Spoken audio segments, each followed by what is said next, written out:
আমি কয়েকদিন ধরে ভাবছি যে আমাদের রাজ্যে যেটা চলছে সেটা নিয়ে ভিডিও বানাবো, কিন্তু সত্যি কথা বলতে সাহস পাচ্ছি না। বাবা মাকে এ নিয়ে জিজ্ঞেস করেছিলাম, কিন্তু বাবা মা বলেছে বানাতে হবে না, কারণ আমি একটা অত্যন্ত গ্রামের মেয়ে, সাধারণ মেয়ে, আমার উপরেও আঁচ আসতে পারে। সেই কারণে এখনও আমি ভিডিওটা বানাচ্ছি, আমার শরীর কাঁপছে।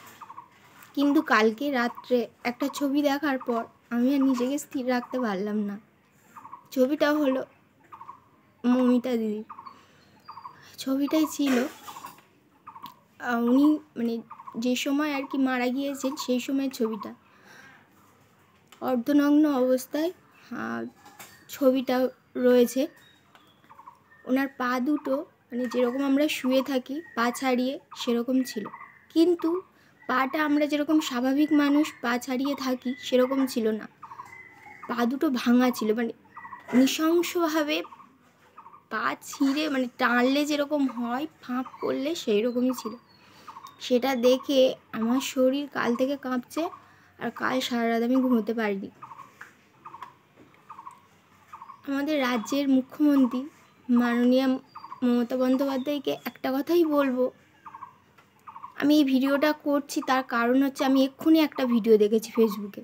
উনি বলছেন মেয়েটা তো আর ফিরে আসবে না, ওর জন্য যদি টাকা দিতে হয় 10 লক্ষ টাকা পর্যন্ত দিতে পারি।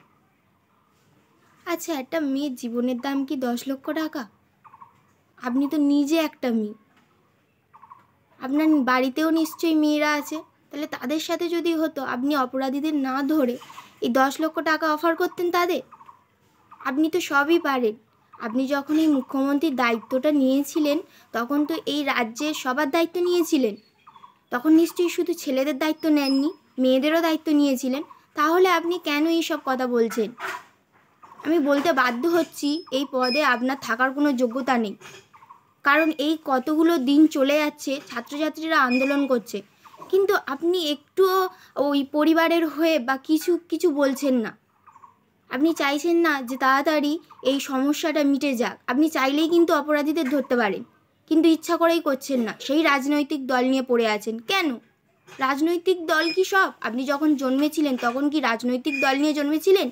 আপনি মানুষ হিসেবে জন্মাননি? আপনার মানসিকতা নেই? মানবিক দিক থেকে আপনি বিচার করছেন না?